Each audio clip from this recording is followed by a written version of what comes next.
Okay. Hi, everyone. Welcome to Social Value Matters. I'm Ben Carpenter, Chief Executive of Social Value UK. And today I'm delighted to be joined on the line with Alan Southern from the Heseltine Institute at the University of Liverpool. Alan, welcome. Thanks for joining us today. Can you tell us a little bit more about yourself and what you do? What's your role? Well, thanks for inviting me, Ben. I'm Alan Southern. I'm at the University of Liverpool, and I'm in the management school there. And I also work with colleagues in the Heseltine Institute there, which has got a real focus on place and policy. And for me, that focus on place is about our Liverpool City region. So I teach in the area of social enterprise and local enterprise, and I research around the area of the social economy and social values part of that. Fantastic. Okay, great. And the purpose of today's call is obviously we're in the midst of the coronavirus crisis. So really we wanted to talk to leaders out there in the field to understand how people have been reacting to that. I think in these uncertain times, it's really good to share how we've been reacting, some of the actions we've had to take, how it's affected our work. And of course, us being Social Value UK, we'll also ask you a couple of questions about how social values, a bit of a lens on it for you. So first of all, just give us an insight as to how it's affected your work and what you've had to do. Well, it's really interesting because in the university, apart from teaching and research, I'm part of a group that the university has set up to pursue the social development goals. And I chair a group which is about responsible production and consumption. And as you can imagine, things like suppliers and supply chains and social value are part of that. Now, this group's only just set up, and before we've really got going, this coronavirus has come in and really torpedoed it. So we're trying to figure out how we can continue to meet. But obviously, one of the first things we can do as an institution is to get cash into the suppliers. And, that's one of the things that we've been raising with the senior management team with the university. Can we make sure that we pay early? Can we even pay up front? And what else is there that we can do in terms of showing our social responsibility to local businesses and suppliers? So that's like one of the early things. Another thing is that the university relies on a lot of international students, and they've been extremely worried in the last few weeks. And the decision to close the university down and to teach online was an inevitable decision and the right one. And a lot of students have gone home. So, for example, we've got students that have gone back home to India and gone back home to China. And the challenge for us is really now about how we, can maintain some learning and teaching over the next few months to see them conclude their work successfully. So, for the university, it's kind of shut down. I'm doing this webinar from home. I won't be going back into the university, and most of my colleagues, 90% of my colleagues, are the same for a good few months. Yeah, it really is interesting times, and thanks for sharing that. Could you also just share with the audience, people listening, what you've done in your role working in the social economy in Liverpool? Because you've been very active in galvanising community. Just share with us what's happened there this week.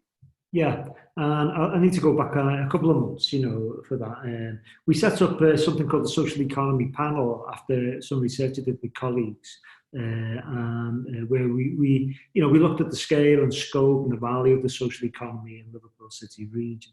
And, we found that, it's got a kind of transactional and economic value, if you like. But the social economy has got that kind of social value as well, and it brings the two of them together.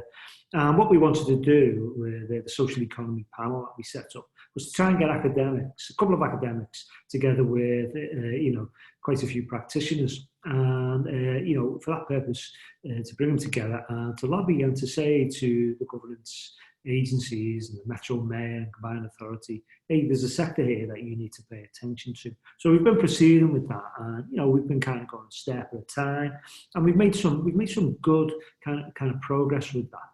And then along comes this coronavirus, And it just kind of blows everything out the water, hasn't it? Everything is changing. So, one of the early things I did was to say to everybody on this panel, kind of like, we need to do something here.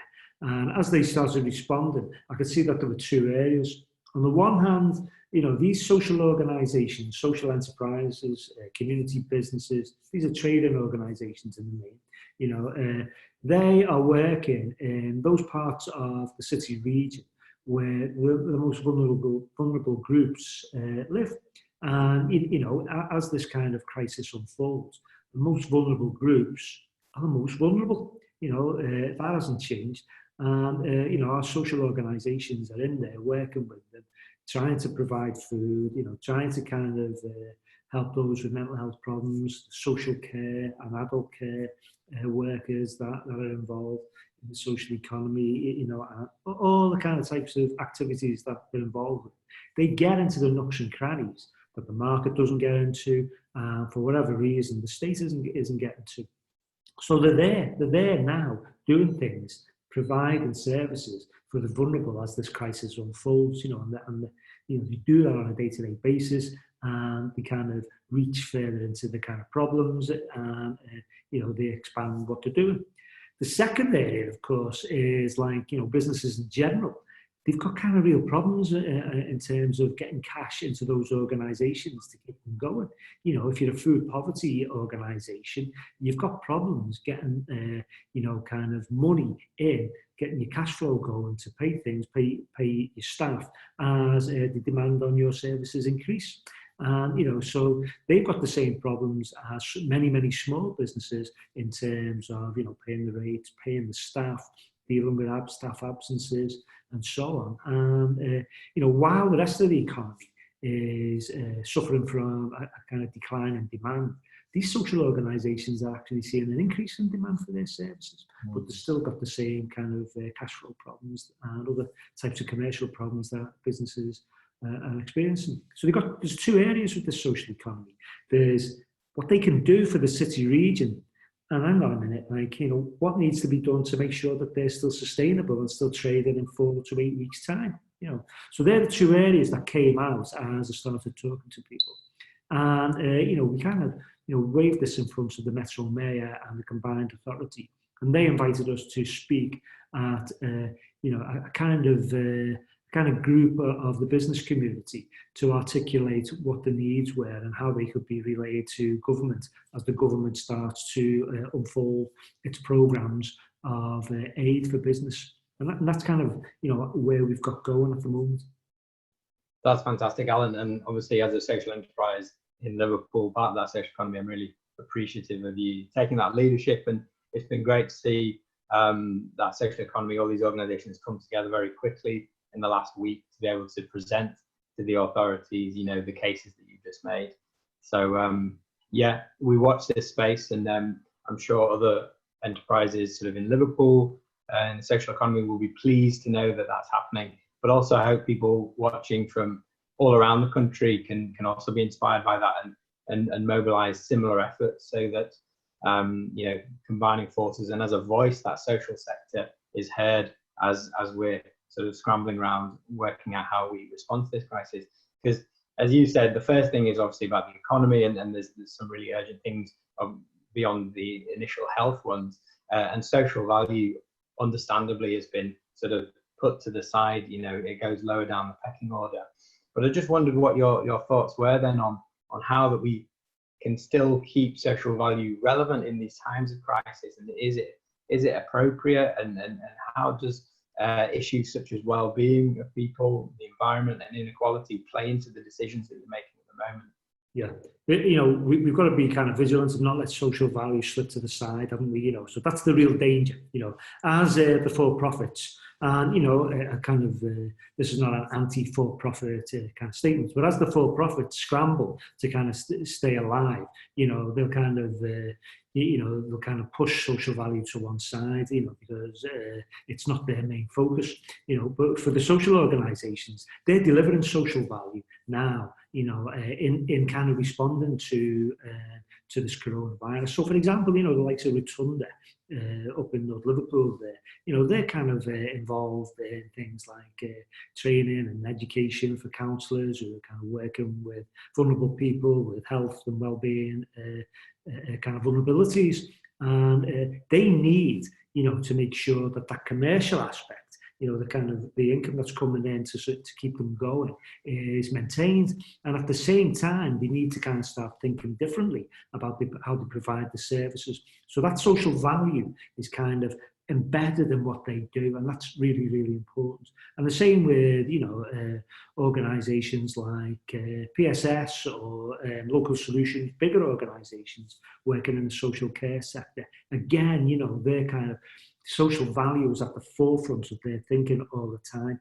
And, I know from speaking with them that they're saying, our concerns is that this social value will be put to one side. So we've got to be vigilant, and we've got to kind of keep waving the flag.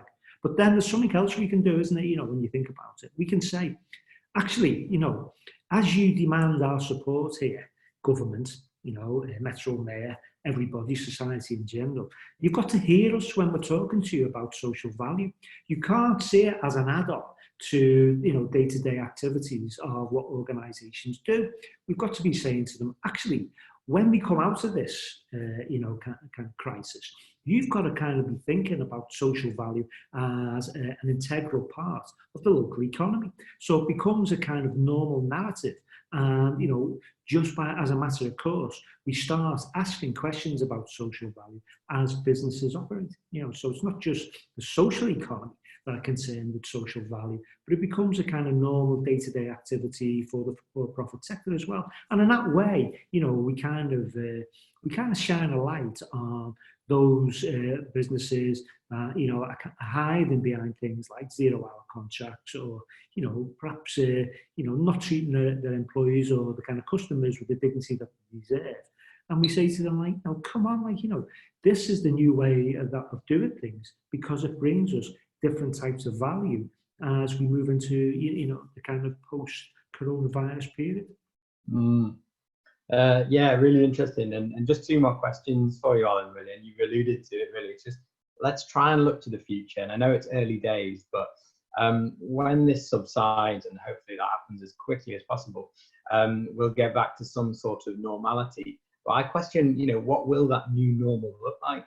Do you have any sort of ideas of anything that might change as a result of this? And you touched on something there, but what might the new normal look like? I know it's early days. Well, it's interesting, isn't it? Because, we've got a Conservative government that are deploying, the kind of policies that were being castigated just a few months ago and being advocated by somebody like Jeremy Corbyn. And, so there's, first of all, there's the kind of intervention and stimulants. But we've got to be careful with them, because some of those stimulants, can reinforce inequality.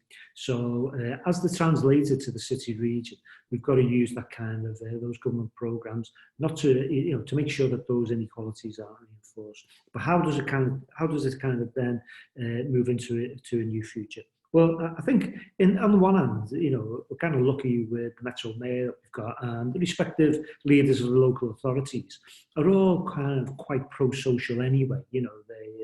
They do show a kind of empathy for the citizens. They, are concerned, particularly in this crisis, about job losses and what will, happen to working people and ordinary people. So we've got to build on that, haven't we? We've got to build on that. We've got to convince these politicians to kind of think more about the social aspects of the economy. That's not to say that we shouldn't think about, how economic growth is achieved, and, how kind of, we shouldn't think that for-profit is a dirty word, but we've got to start thinking about how we socialise the economy in much better ways, so everything doesn't have to be for the bottom line. We can start thinking about, well, what's the impact on, our fellow citizen here as this trade takes place? If you look at the decrease in pollution in those areas in northern Italy and Wuhan in China, there's something to be learned there, isn't it? That's how you socialise the economy, isn't it? You start thinking about, in this case, climate change, and you see the benefits for people.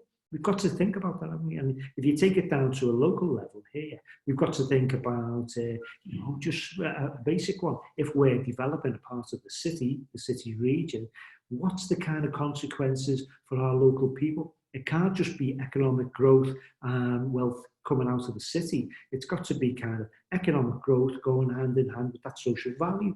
So in housing, for example, people get better access to better housing in better ways. We address our homelessness problem. In work, we kind of think about, is there, shall we just accept the 0-hour contracts forever here on in after fighting this crisis and, kind of getting our way through it? What's the social value? Can we think about how we employ people in different ways, which is supportive of the workforce, but also supportive of the business as well? And I think that kind of whole debate around social value opens up those types of questions that we can say to our governing bodies and to our businesses, these need to be considered as you're making plans for our economy. Mm. Yeah, absolutely. And I know we're in a sort of time of crisis, but it does show that we're all sort of collaborating more, and governments are making decisions about the welfare and well-being of the population, which need to happen immediately. So it is going to be interesting to see how that stays once this the peak of the crisis is over, and we look at recovery and so forth. So yeah. Ben, this is a classic case, isn't it? Me and you need this physical distance right now, because we don't want to kind of transmit from A to B, but we've got to create, the conditions for much more social interaction and create the value from that, haven't we? And, it's a one-to-N type of activity, isn't it, amongst our networks? We need to kind of develop it in that way, don't we? Yeah, absolutely. So final question, and this is hopefully to sort of leave people a little bit inspired, because these are sort of quite scary times, and there's a lot of times where I've felt quite worried, but there's also a lot of things that I've seen which have been showing the best parts of humanity, and how people have been coming together and making the best of the situation. I wonder if there's anything that you've seen or been part of in the last few weeks that sort of show that good sign of how people are coming together and working together. Definitely. So sports teams and that newly formed club, University of Liverpool Football Club. It's interesting what they do now. They kind of operate wholly in private markets, and straight away they're saying we can't play anymore. We're not going to transmit this virus. But what we can do is we've got 30 plus police check volunteers that we can deploy. When anybody needs them. So there's that type of kind of activity going on. I've also seen, deliberate attempts to, use independent small businesses and social enterprises for things like, purchasing basic, food stuff, for example, and things like that.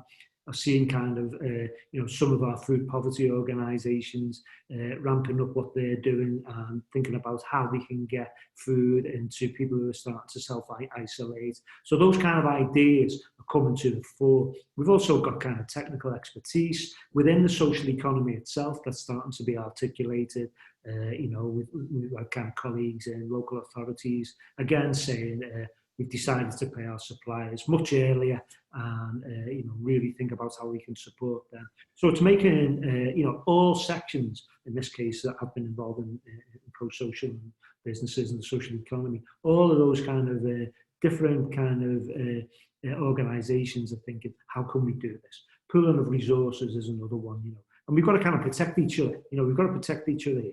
We don't want to be competitive in this and kind of say, well, they've gone out of business. Can we get their business? We've got to be protective. We've got to pool resources, work together, and come out of this.